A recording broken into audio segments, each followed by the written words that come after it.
Nandito po ngayon tayo sa Kuala Lumpur, Malaysia at nakita nyo naman, Philippine Embassy to Malaysia at kasama po natin ang ambassador ng Philippine Embassy to Malaysia, si Ambassador Charles Jose. Ambassador Charles Jose.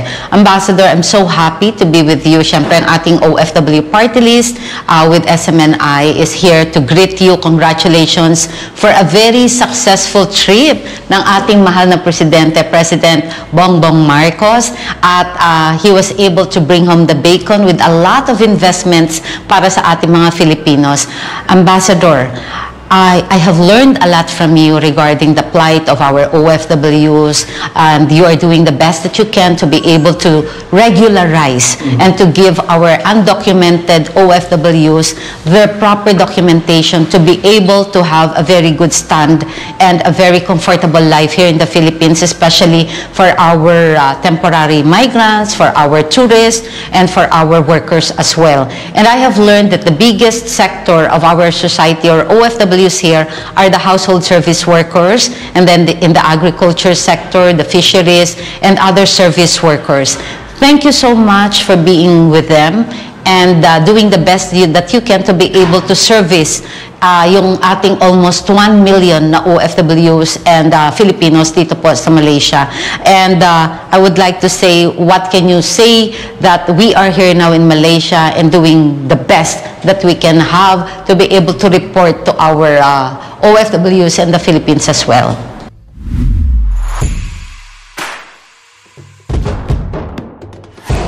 Well, first of all, I would like to say that we are very happy and to welcome you, to our embassy this morning. And we're also very happy with the substantive discussion that we had. And we are very happy and proud that we have a Congresswoman Marisa Del Mar in Congress who is championing the cause of our OFWs. And as the Congresswoman said earlier, our OFWs are very important to the Philippines. We value their work, we value their services. They contribute a lot. They are a key driver of the Philippine economy.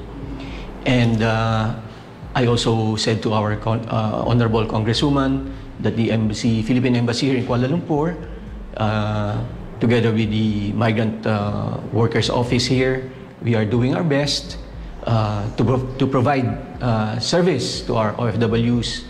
And we are really committed in fulfilling one of the pillars of Philippine foreign policy, which is the protection of the rights and the promotion of the welfare of our Filipinos overseas. And I also said to the Honorable Congresswoman that she has the full support of the Philippine Embassy in Kuala Lumpur with regards to promoting the welfare of our OFWs here and making sure that they are given the service that they truly deserve. Nako, nakakataba naman po ng puso yan, Ambassador. And I would like to say na hindi po nagkamali ang ating mahal na Secretary Manalo sa pagpili po kay Ambassador Charles para po sa stint dito po sa KL Malaysia. And I'm very sure na lahat po ng ating mga oficiales dito sa embassy, they are, Ambassador is leading by example. Alam na alam po niya kung ano ang gagawin niya at alam niya na talagang kailangan magtrabaho para sa ating mga OFWs dito sa KL Malaysia. Ayon po kay Ambassador Charles Jose, halos 1 milyong overseas Filipino workers ang kasalukuyang naninirahan at nagtatrabaho sa Malaysia, kung saan ipinagmamalaki po natin na sila ay nakapag-ambag ng $618 million sa ekonomiya ng Pilipinas noong taong 2021. Sa ating pakikipag-usap din kay Ambassador Charles Jose at Labor Attaché Teresa Pimentel, na pag-alaman din po natin na may nangyayari pa rin palang pang-aabuso at labor violations sa ating OFWs dito sa Malaysia. Kaya naman, sa pagpapalakas ng pakikipag-ugnayan at balikatan natin sa Embahada ng Pilipinas dito sa Malaysia, ay sinisiguro po ng inyong OFW party list ang agarang aksyon at paglikha ng mga angkop na patakaran para patuloy na maitaguyod ang kapakanan ng ating OFWs dito. Thank you so much, Ambassador Charles. Maraming More salamat po. power. Maraming salamat po See sa you inyo. soon again, whatever. At saka, stay healthy and long live. Sa inyo din po. Maraming Thank you. salamat Thank you so po. much. Mula po sa KL Malaysia, from our Philippine Embassy, nandito po ang inyong Congresswoman Marisa Delmar Magsino ng OFW Party List with our Ambassador, Ambassador Charles Jose. Samantala, isa sa highlights ng ating Malaysia tour ay syempre ang pakikipagsaya at pakikipag-celebrate natin sa ating mahal na OFWs sa 7th Young and Adult Camp 2023. Gumawa ng kasaysayan ang SMNI at Kingdom of Jesus Christ sa pangunguna ng ating butihing pastor, Apollo C. Kibuloy sa University Tenaga National or Uniten Sports Arena sa KL, Malaysia. Mahigit 2,000 overseas Filipino workers mula sa iba't ibang states sa Malaysia ang lumahok sa taunang Young and Adult Camp na ito. Isa pong malaking karangalan na maimbitahan po ang inyong lingkod kasama si Overseas Workers Welfare Administration Administrator Arnel Ignacio bilang mga panauhing pandangal sa event na ito. Dito, nabigyan po ang inyong Congresswoman Marisa Delmar Magsino na personal na bigyang pugay at pagkilala ang lahat ng sakripisyo ng ating OFWs sa Malaysia. Ibinida rin po natin ang mga updates at serbisyo patungkol sa OFWs at kanilang pamilya na maaari nilang makuha hatid ng inyong OFW Party List. At isa pang good news, 3 na yung ating programa sa telebisyon, OFW Tombida, ang e-voting. 3 good news. Lahat po ng mga kamag-anak ninyo o mahal sa buhay sa Maynila, pwede pong tulungan ng OFW Party List. Dahil sa mga hospitalization, mga medical, lahat ng assistance, pati mga calamity, ipaalam nyo lamang po sa OFW Party List, sa ating SMNI, OFW Yakawang Bida, pati po kayo yung problema nyo dito. Pinaalam ko na rin po at kinausap na natin ang ating ambassador na si Ambassador Charles Jose, ang ating labor attaché na si Teresa Pimentel. Lahat po sila, kung may problema po kayo, huwag kayong mag-atubili na lumapit. Huwag po kayong matakot dahil kami po ay nandito para magserbisyo sa inyo. Okay ba yun?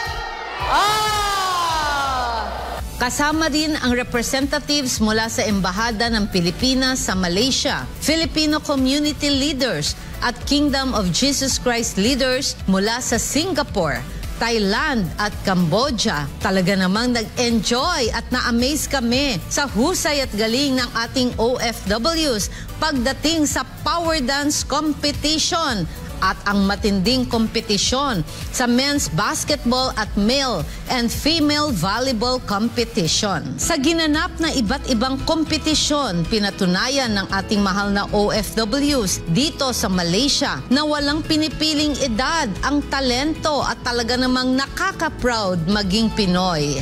I really like our talents to shine.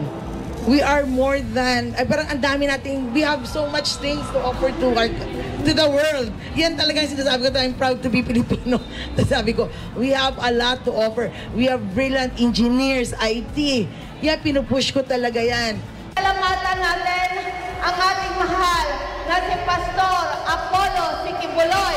Mabuhay po kayo! Maraming salamat po. God bless you all. I love you.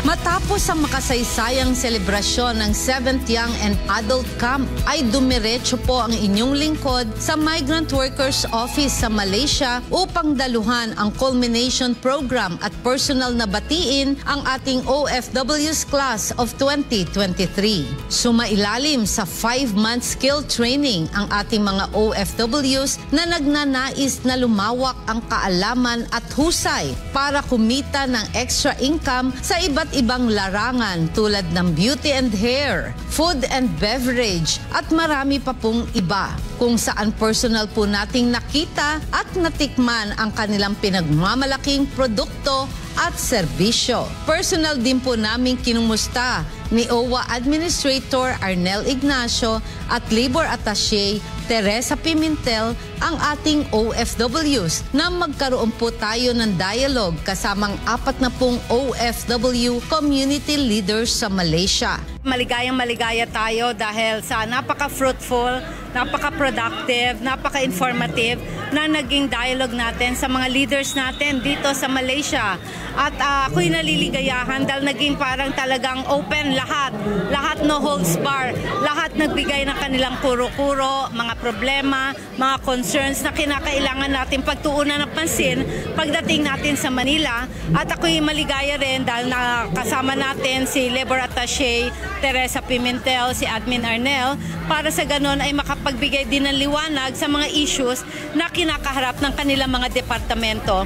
Tayo po sa OFW Party List ay hindi po titigil na gumawa ng mga batas sa lalong ikabubuti ng kanilang mga karapatan at mga benepisyo na dapat nilang matanggap. Naniniwala kasi tayo sa OFW Party List pagka tayo nagkasundo-sundo, tayo nagsama-sama, tayo'y nagkaisa, walang imposible. Lahat magagawa natin.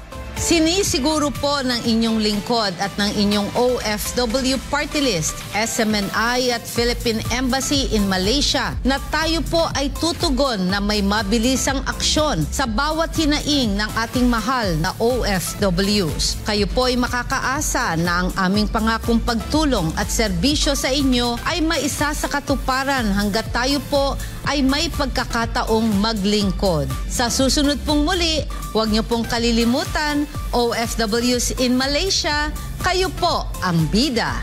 OFW, ikaw ang bida.